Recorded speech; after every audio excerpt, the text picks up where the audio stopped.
இயேசுவில் அன்புமிக்க சகோதர சகோதரிகளே, தவ காலத்தினுடைய இந்த நாள் சிந்தனையாக ஆண்டவர் ஞானத்தை அளிக்கின்றார்.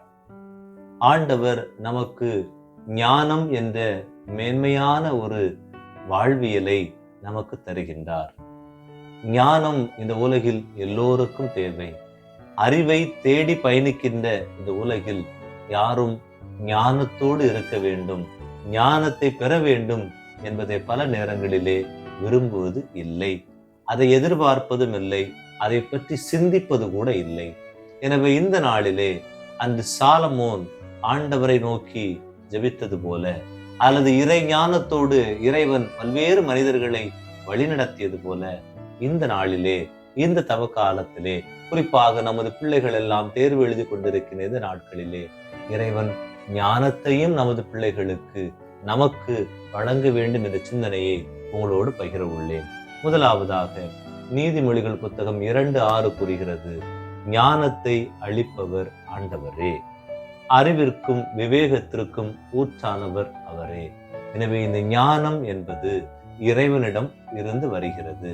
இறைவன் அவர்களுக்கு, தான் விரும்பியவர்களுக்கு, தன்னை போன்று ஞானத்தோடு வாழ வேண்டும், ஞானத்தோடு செயல்பட வேண்டும் என்று வாழுகின்ற எல்லோருக்கும் இறைவன் இந்த ஞானத்தை வழங்குகிறார். எசாயா புத்தகம் 11:2 ஞானம், மெய்யுணர்வு, அறிவுத்திறன், ஆற்றல், நுண்மதி, ஆண்டவரை பற்றிய அச்ச உணர்வு, இவற்றை அந்த ஆவி அவருக்கு அருளும் என்று சொல்லப்படுகிறது. எனவே தூய ஆவியானுடைய இந்த கனிகளில், தூய ஆவியானுடைய கொடைகளில் இந்த ஞானம் முதன்மையானதாக, முதலாவதாக அமைகிறது. எனவே யாருக்கு இந்த ஞானத்தை இறைவன் கொடுப்பார்?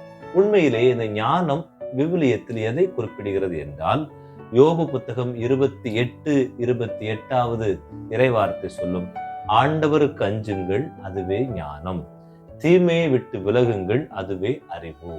எனவே கடவுளுக்கு அஞ்சி வாழுகின்ற வாழ்வு ஞானமாகவும், தீமைகளை எல்லாம், தீய செயல்களை எல்லாம் விட்டு விலகி வாழ்வது அறிவாகவும் பார்க்கப்படுகிறது. எனவே நாம் இறை பயத்தோடு, இறை அச்சத்தோடு உண்மையிலேயே வாழ்ந்தோமே என்றால் நமக்கு இறை ஞானம் கிடைக்கும். இதைத்தான் நீதிமொழிகள் 1:7 சொல்கிறது, ஆண்டவரிடம் கொள்ளும் அச்சமே ஞானத்தின் தொடக்கம்.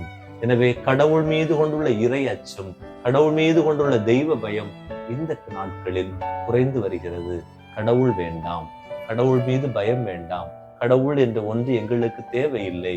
எங்களுக்கு அறிவும், எங்களுக்கு அறிவியலும், எங்களுக்கு தொழில்நுட்பமும், எங்களுக்கு புதிய கலாச்சாரமும், புதிய நுண்ணறிவியலும் எங்களுக்கு போதும் என்று வாழுகின்ற மனிதர்களுக்கு இறைவன் சொல்கிறார், உனக்கு ஞானம் வேண்டும் என்றால் இறைவன் மீதான பயம் இருக்க வேண்டும் என்று சொல்கிறார். இரண்டாவது, இந்த ஞானமானது நேர்மையாளர்களுக்கு வழங்கப்படுகிறது. நீதிமொழிகள் 2:7 நேர்மையாளருக்கு அவர் துணை செய்ய காத்திருக்கின்றார், மாசற்றோருக்கு கேடயமாக இருக்கின்றார்.